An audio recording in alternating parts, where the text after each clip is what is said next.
Good afternoon. Welcome to the Middle East Forum's webinar and podcast series, Israel Insider with Alex Selsky. I'm Stacey Roman, and I will be moderating this discussion today. We're pleased to have Alex Selsky, Senior Advisor to MEF's Israel Victory Project and lecturer at Hadassah Academic College, join us this week to update us on the top events going on in Israel. Mr. Selsky will be giving us a briefing on current Israeli affairs for 15 minutes, then open it up for questions. Should you wish to ask a question, please use the Q&A box located at the bottom of your screen to type your question. Now with that, I'll turn the discussion over to Mr. Alex Selsky. Hi, Stacey. Thank you very much. I'm really sorry for speaking through my smartphone because I just have some technical problem with the computer. So I'm holding it. So I'm sorry if it's less convenient, but I'm trying to make it as much as convenient as I can. Okay, so let's run in. We have a very, very overwhelming week in Israel. And as we said in our topic and our title, Israel is back last Friday from the summer break. And literally, we get back from a break of August where almost everybody had some holiday and break and going to vacation. And this country and the society and the political system is just, back into a political chaos and political fight, and so many things happening, and it's only and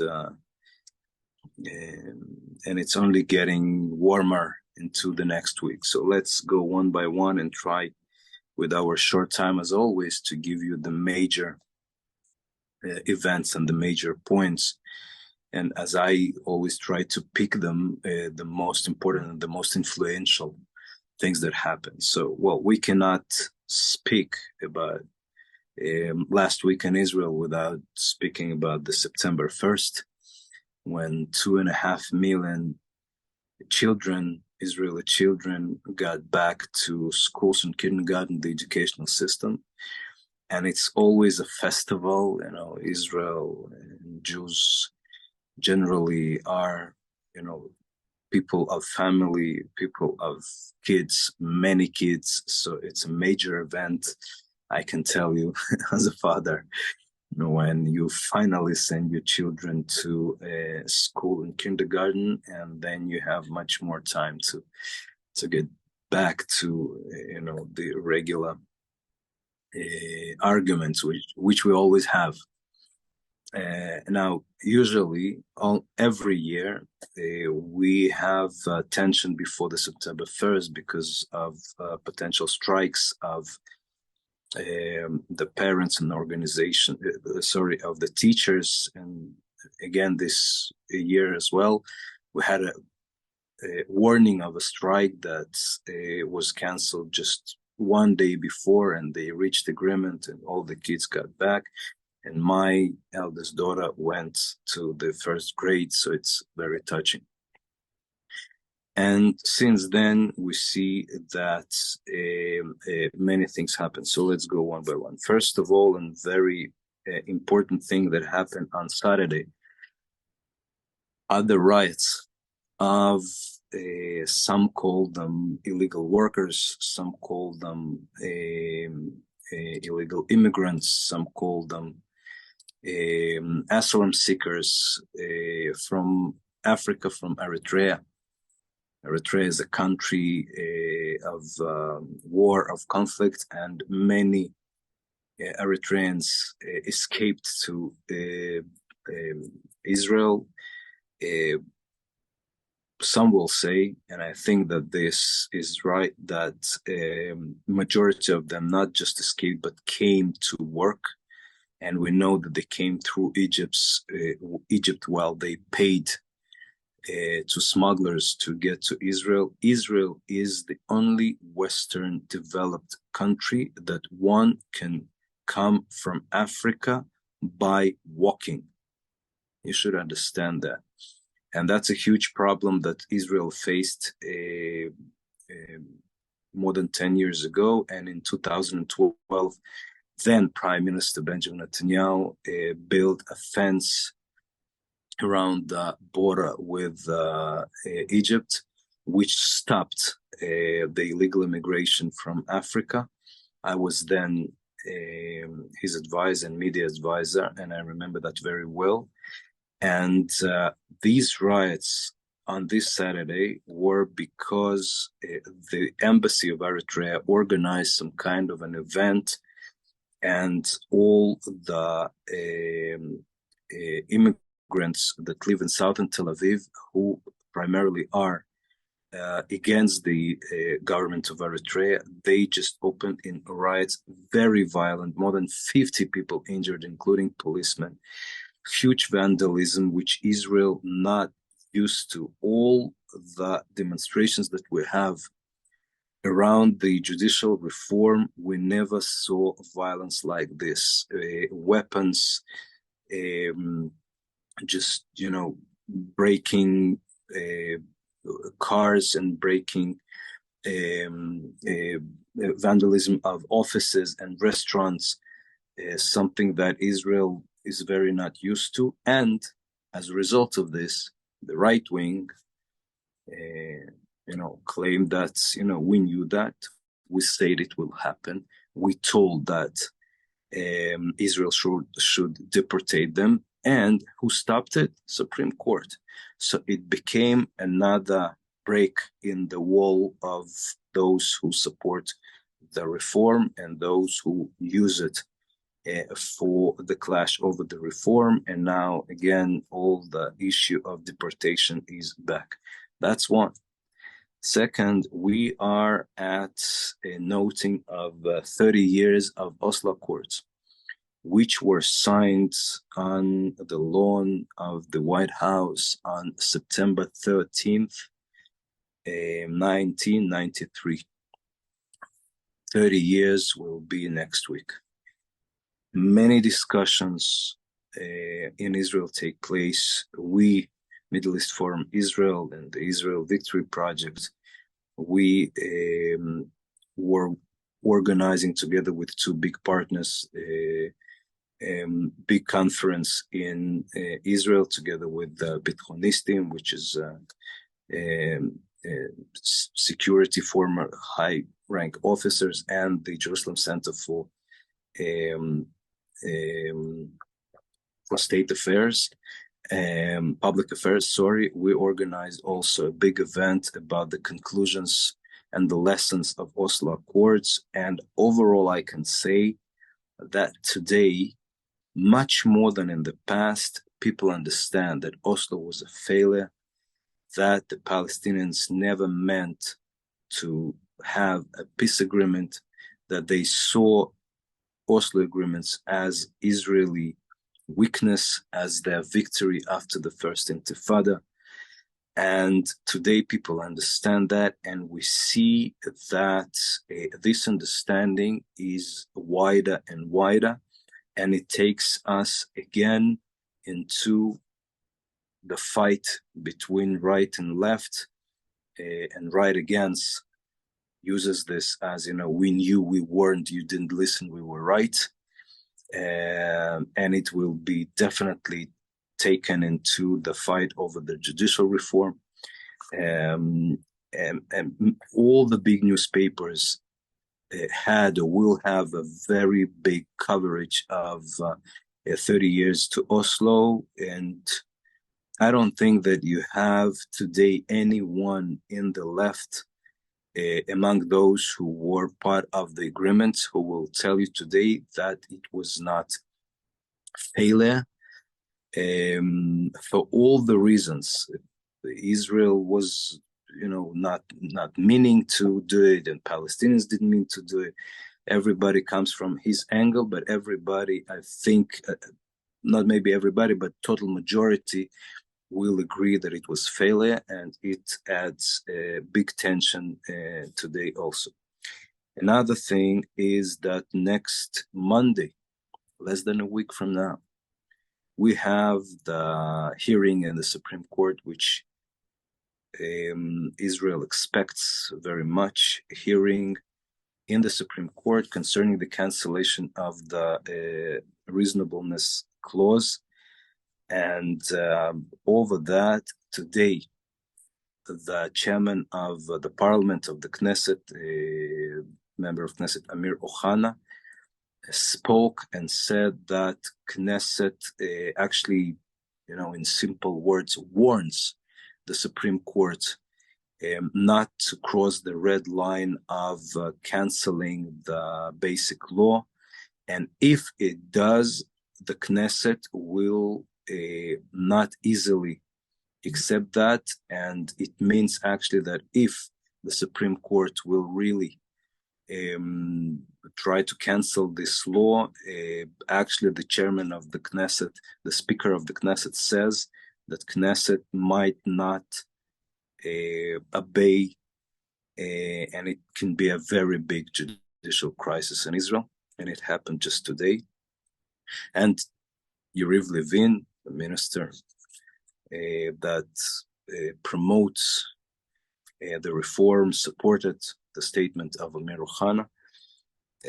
And on the background of all this, we see a very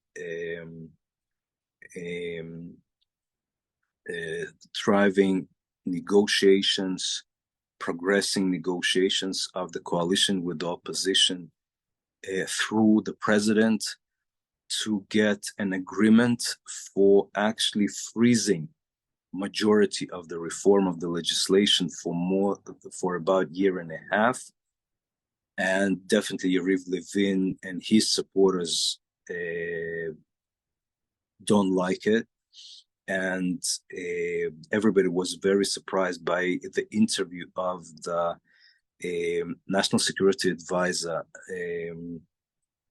Tzachi Hanegbi, who is very close to Netanyahu, who in his interview a few days ago said that we actually should thank the demonstrations that stopped the reform. Everybody saw that as a message from Netanyahu to the opposition that we are ready for freezing the reform. Some reporters speak about the fact that the agreement over the freezing already exists, and now it's only the fine-tuning and to PR and to sell the agreement to the public. What will Yariv Levin will do, not clear. With the statement of Amir Ohana, what he will do, not clear. So we all are expecting into the next week to see. It definitely will depend on the decision of the Supreme Court, but definitely all the, it gets warmer and warmer, and the tension reaches its peak to next Monday. And I remind you that after this hearing, we have more hearings also about the inability of the Prime Minister. But again, the major hearing is next week. And by the way, Levin tried to ask the Supreme Court to postpone the hearing, and they didn't postpone. So we all head to this potential very big crisis next week. And on the background, we have the Saudi-Israeli negotiations. And today only, Thomas Friedman wrote an op-ed in New York Times saying, applying to Mohammed bin Salman and to the President Biden, saying, don't sign any normalization agreement with Netanyahu's government because the government is not normal. So actually, it's kind of a very strong Israeli opposition voice, which adds, oil into the fire. And on that background, we have only from 1 hour ago already news on another clash over the army recruitment law, which is promoted by the ultra-Orthodox parties, which want to prevent, which want, again, that not all, but majority of the ultra-Orthodox young men will not be recruited to the army. and it's connected definitely to the tensions between right and wing and left, and definitely to the tensions over the judicial reform, because they want the cancellation, the ultra-Orthodox want the cancellation of the reasonableness clause and the rest of the reform, because it will provide them tools to promise that this law will pass and they will be able to execute this law, which for them is very important. Definitely for the opposition, it's very bad. They see it as something very bad and very tragic, and even some parts within the coalition disagree, and Likud disagrees fully with this law, but Netanyahu seems to support because he needs coalition. So all the things that I just mentioned lead us to a very, very big political tension on all these topics, and there are more which are smaller, and the security situation doesn't get easier. The tension with Hezbollah and the tension with the Palestinian Authority, and only today Abu Mazen said that Hitler didn't kill Jews because they were Jews, but because they liked money, because their love for money. I'm sure that tomorrow we'll have another chapter in this story. So that's it. That was exactly my 15 minutes, and I will be happy to answer to your questions. Wonderful. Thank you so much. So the first question we have is from Larry Greenberg asking, is proposed Ambassador Liu intended to act as a viceroy to Israel and ambassador to the PLO? Again, sorry, can you repeat? Is proposed Ambassador Liu intended to act as a viceroy to Israel and ambassador to the PLO? But how does Israel feel about the proposed Ambassador Liu for the U.S.? You mean ambassador to the PLO? Sure. Yes. Sorry. Well, Israel sees that Israel sees any attempt of the White House of kind of, I don't want it toward the Palestinians, including I want to remind you that a year ago, I don't remember exactly, I think it was during even the previous government, that the White House wanted to open the consulate that will serve the East Jerusalem, and Israel was very, very against that and succeeded to stop it. This gesture is also part of, I think, some, attempt of the White House to, appease the Palestinians, maybe now, connected, related to the negotiations with Saudis. So Israel definitely doesn't see that well, but maybe Israel will, not do crisis on that, because in order to, to shut down the Palestinians. By the way, Abu Mazen went to Saudi Arabia, which is a very big progress, because Palestinians, in the beginning didn't even want to hear about the normalization, but now they heard that, and they said that, we don't know what concessions exactly Saudis want. Nobody spoke to us, and now they went to Saudi Arabia to speak about those concessions. It also means that Palestinians understood that they cannot fight this agreement, but they can, at least take money. And we already saw that Saudis say that maybe we will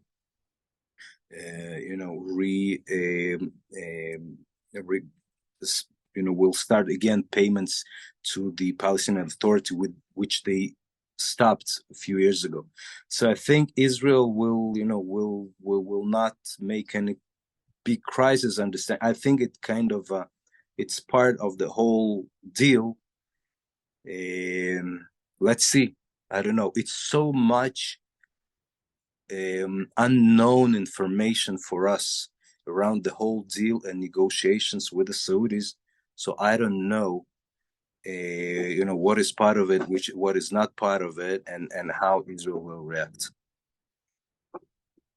Thank you. Eric asks, Russia and Israel signed a filmmaking cooperation deal. Can you please provide any background on how this came about?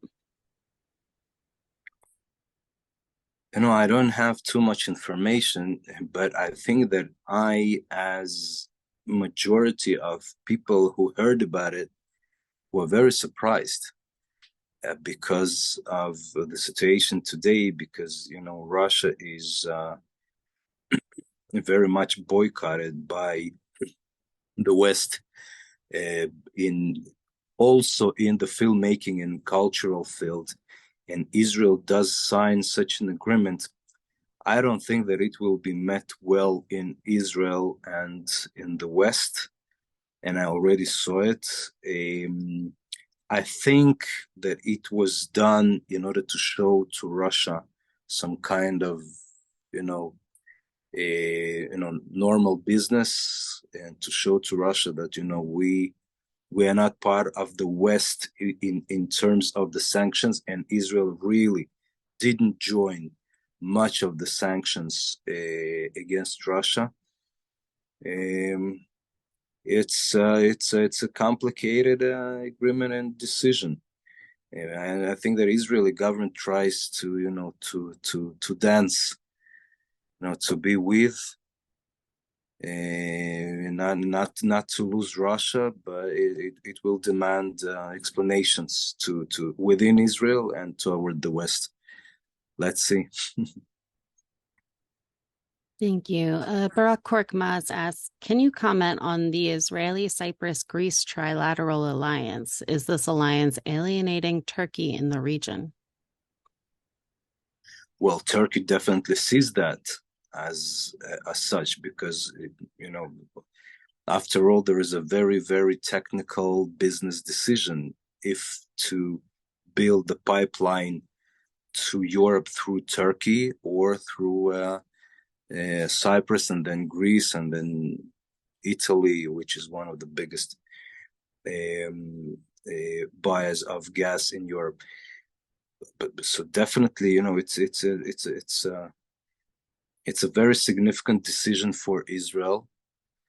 I'm sure that Israel sees that, in relation also to negotiations with the Saudis, and it definitely related to Russia, because Israel actually here enters fields that was almost fully covered by Russia and starts to be a competitor of one of the major and more demanded products in Europe that was provided by Russia, and Israel replaces here some of the market share that Russia had in Europe.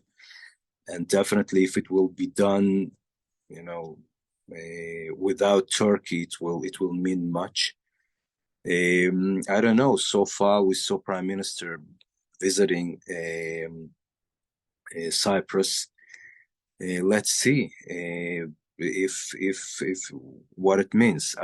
I even don't know if he went there to sign, or he went there to say, sorry, we don't do that with you, and explain why, or to find some solution to make it win-win with Turkey inside. Let's see. It's another a very not simple issue how will resolve. But I just want to tell you, how we say it in Hebrew, it's rich people problems. So we better have those problems when they need us, and we choose whom to work with. Then they don't need us, and we have nothing to sell. Absolutely. Thank you. Carrie Hillebrand asks, Netanyahu hosted Irish foreign and defense ministers. Do you see any moderating of Ireland's traditional pro-Palestinian policies? I just, exactly when I finished answering the previous question, I thought to say, and now this question actually helps me to continue the answer. I believe in, money rejects ideology in many fields. After all, if they need your gas, or they need your weapon, or they need your influence, or they need your cybersecurity technology, and there is nothing they can gain from Palestinians, that's how you change policy, and how you change public opinion. Now, definitely in democratic states, in Europe, Europe has a very long story with Jews. It's much more complicated, but I do believe that Israel should trade more and deal with advocacy less. So if they will need us, they will talk, they will find a way to make us good. If they will not need us, they will find a way to make us bad. Just look at Saudis. They want us, so they normalize. If they will not want us, so they will say that we are evil. So, Europeans are Europeans. Thanks. Murray Feldman asks, this week Netanyahu reached out to Benny Gantz. What would Netanyahu expect and what would Gantz expect in return? Well, Netanyahu, as I said previously, I think that Netanyahu wants stability. He understands that he needs time within the prime minister's office, and if he can buy 1 year and a half of quiet for many reasons, for political reasons, for geopolitical reasons, to continue with the agreements with Saudis without interruptions, to continue with the deal of gas to Europe, to continue with expanding the relationships with the Arab states, and all that without, the judicial reform crisis. I think he will choose that, especially when more and more voices speak about the fact that he was not the engine behind the reform, and that he himself was surprised by the reform and by the reaction. So he really wants to come down. And Benny Gantz also gains big win and big achievement by stopping the evil governments from promoting the reform. So it's win-win for both. And by the way, Gantz also wants to remember that, everything is politics. Gantz's major mission is not fighting Netanyahu, but fighting his biggest competitor, who is Yair Lapid. So he wants to be the opposition leader that made this achievement, who bypassed Yair Lapid, and he's the one that stopped the reform and stopped the government. And we'll see if this agreement will be, I don't want to say signed, but if we will see that it will be agreed, or maybe even will be some signature, I'm sure you will see in the polls that Gantz will rise. Thank you. And going back to Larry Greenberg's question for a second, Biden nominated his envoy to Israel as Jacob Liu. Is there any talk in Israel as to whether he will be a good opportunity for Israel, not so great, or is it too early to tell?